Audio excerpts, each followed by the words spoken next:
नमस्कार, स्वागत है आपका उत्तर प्रदेश बुलेटिन में। मैं हूं आपके साथ इशिता तिवारी। रुक करेंगे इस बुलेटिन में कौशाम्बी का, जहां साइदाबाद गांव में जलभराव से मकान गिरने के कगार पर है, जिससे ग्रामीण चिंतित और नाराज है। इसके साथ ही बात होगी ललितपुर की, जहां जाखलौन दुर्वारा रोड की बंजर जमीन पर अवैध कब्जा रोकने वाले अधिवक्ता को जान से मारने की धमकी मिलने पर अधिवक्ताओं ने तत्काल कार्रवाई और सुरक्षा की मांग की है। ऐसी तमाम खबरों पर विस्तार से चर्चा करेंगे इस बुलेटिन में। सिराथू विधानसभा की ग्राम सभा नारा मचरा साइदाबाद में 24 घंटे लगातार जलभराव के कारण गरीब किसानों और मेहनत मजदूरी करने वालों के मकान गिरने की कगार पर है। ग्रामीणों में भारी आक्रोश देखा गया। गांव के लोग कहते हैं कि विधायक, मंत्री या सांसद किसी का ध्यान इस ओर नहीं दे रहे, जिससे 1000 मतदाता वाले इस गाँव में जनता परेशान और नाराज है।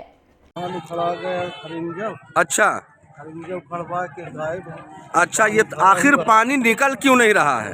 पानी बंद कर दिया गया। किसने बंद कर दिया पानी भाई? ये रास्ता है, रोड है, किसने बंद किया है पानी? उसका खेत है, उसने बंद कर दिया। अच्छा, ठीक है। और लोगों से जानकारी लेते हैं। भाई आप साहब बताइए, आपका क्या नाम है? शकील अहमद। शकील अहमद। आपका गांव? सईदाबाद। अच्छा, आप भी सईदाबाद के रहने वाले हैं। बताइए क्या समस्या है? पानी भरा हुआ गांव के अंदर, हम इंटर नहीं कर सकते। अच्छा, ठीक ठीक ठीक। देखिए, एक मौलाना साहब हैं, ये रास्ते में जा रहे हैं, इनसे भी वार्ता कर लिया जाए। हजरत बताइए, नाम क्या है आपका? अब्दुल कयूम नारवी। अच्छा, अब्दुल कयूम नारवी साहब। आप मकामी हैं यहाँ के? मैं यहाँ का मकामी हूँ। अच्छा, इमाम भी हूँ। अच्छा, आप यहाँ के इमाम भी हैं जी।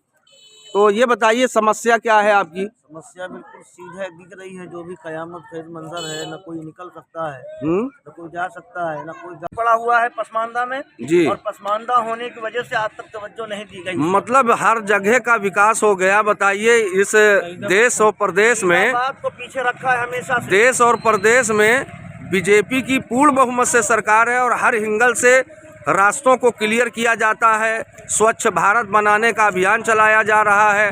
हर जगह रोड, नाली हाई प्रोफाइल के अंदाज में बन रही और बनाई जा रही है। उसके बाद भी क्या योगी सरकार के इस आदेश का पालन ग्राम सभा प्रधान हो या जो भी नीचे कार्यकर्ता हैं, क्या वो इस बात का संज्ञान नहीं ले रहे हैं, या उन्हें चिंता इस बात की नहीं है जो गवर्नमेंट या सरकार, भारत सरकार या उत्तर प्रदेश सरकार जो पैसा देती है उस गांव के ग्राम प्रधान को, तो उसकी जिम्मेदारी है कि गांव की गलियों को स्वच्छ बनाए, रास्ता क्लियर करे। देखें आप, ये पूरा रास्ता आप देख सकते हैं और खाली यही रास्ता नहीं है। कौशाम्बी से सीनियर संवाददाता एफ वसीम गाजी की रिपोर्ट। जाखलौन दुर्वारा रोड स्थित बंजर खाते की भूमि पर अवैध कब्जा रोकने की कोशिश में एक अधिवक्ता को जान से मारने की धमकी दी गई, जिससे समाज में रोष फैल गया। बार एसोसिएशन के जिला अध्यक्ष और कई अधिवक्ताओं ने जिला अधिकारी एवं पुलिस अधीक्षक को ज्ञापन देकर अवैध कब्जा हटाने, दोषियों पर सख्त कानूनी कार्रवाई करने और अधिवक्ता की सुरक्षा सुनिश्चित करने की मांग की। अधिवक्ताओं ने चेतावनी दी कि कार्रवाई नहीं होने पर वे आंदोलन करेंगे। प्रशासन ने जांच और उचित कार्रवाई का आश्वासन दिया है।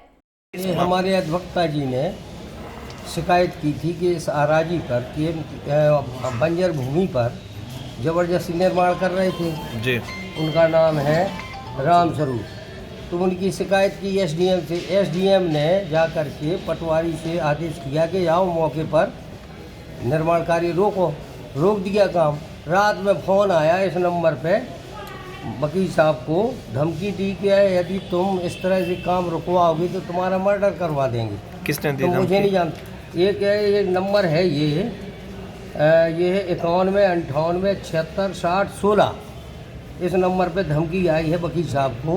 हमारे वकील साहब है सुरेंद्र सिंह जी, और ट्रू कॉलर पे क्या आ रहा है? रवि आ रहा है। अच्छा, जिलाधिकारी से उस संबंध में बात हुई? हाँ, बात हुई। तो उन्होंने कहा कि हम रोक लगवा देंगे, कोई निर्माण नहीं होगा, और आप एसपी साहब के पास जाइए और वहाँ पर तहरीर दीजिए। ललितपुर से सीनियर संवाददाता विकास सोनी की रिपोर्ट। हरियाणा के फरीदाबाद जिले में एक फैक्ट्री में लगी आग में ललितपुर के जाखलौन थाना क्षेत्र के ग्राम पटौरा खुर्द के मजदूर की मौत हो गई। परिजन अब तक शव नहीं मिलने से गहरे सदमे में हैं और जीवन यापन के संकट का सामना कर रहे हैं। परिवार ने जिलाधिकारी से मिलकर न्याय और मृतक का शव उपलब्ध कराने की गुहार लगाई है, जबकि फैक्ट्री प्रबंधन की ओर से घटना की कोई ठोस जानकारी नहीं दी जा रही। हमारा नाम है तेज सिंह। कहाँ से आए हैं आप सब? पटौरा खुर्द। क्या मामला लेकर आए आप? हमारा भतीजा का आया था काम करे फरीदाबाद। कम से कम 20-25 आदमी रहे हमारे यहाँ के जी। तो और तो सब मिल गए हैं, तो हमारा एक भतीजा नहीं मिला है, अरविंद राजपूत। कहाँ गया था?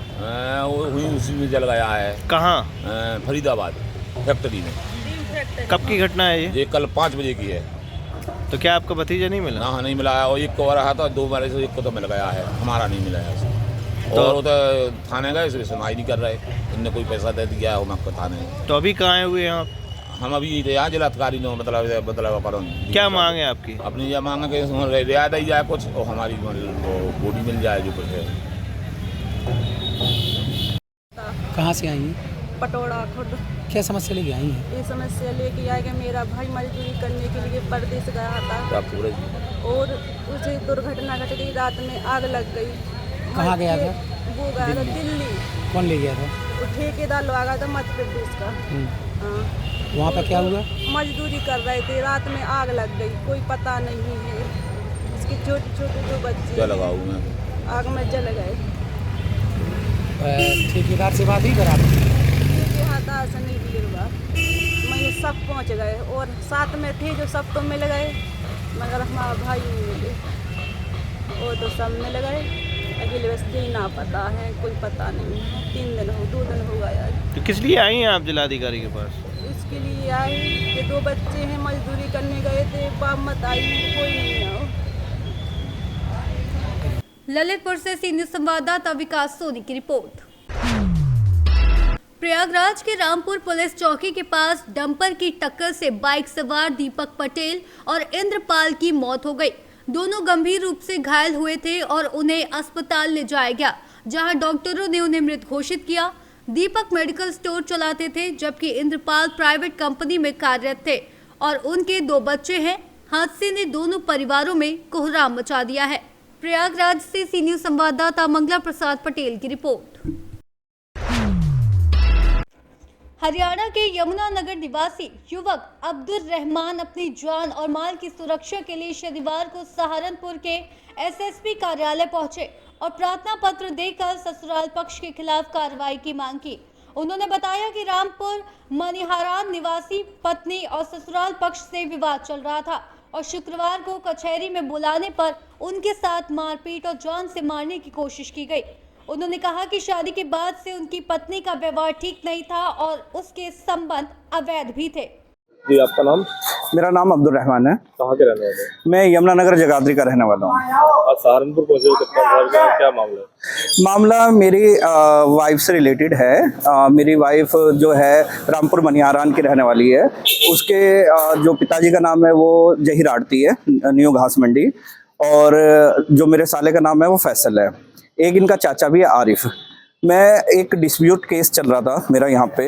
कल मैं उसकी काउंसलिंग के लिए आया तो मेरे साथ यहाँ पे मार पिटाई की गई, मेरा गला घोटा गया और मेरे साथ गाली गलौच हुई। वहाँ पे कुछ पुलिस अधिकारी आए तो उन्होंने मुझे छुड़वा के दूसरे रास्ते से बाहर निकाला। जब मैं बाहर आया तो मेन सड़क पे वो मेरे साथ आए और मुझे गाली गलौच देते हुए ये बाइक पे आए मेरे पीछे और ये कहा कि तेरी आज यहाँ से लाश जाएगी। और मामला ये हुआ है कि जगाधरी में मेरा घर है, मेरी बीवी मेरे साथ ही रहती थी। उसका अफेयर कई लड़कों के साथ रहा है पहले भी। अभी कुछ सालों से एक आशिक अंसारी नाम का लड़का है जिसके साथ उसका अफेयर भी था और फिजिकल रिलेशनशिप भी था उसके साथ। जब हम घर पे नहीं होते थे तो वो उसको घर पे बुला के उसके साथ फिजिकल भी होती थी। तो अभी 7 महीने पहले वो रंगे हाथ पकड़ी गई।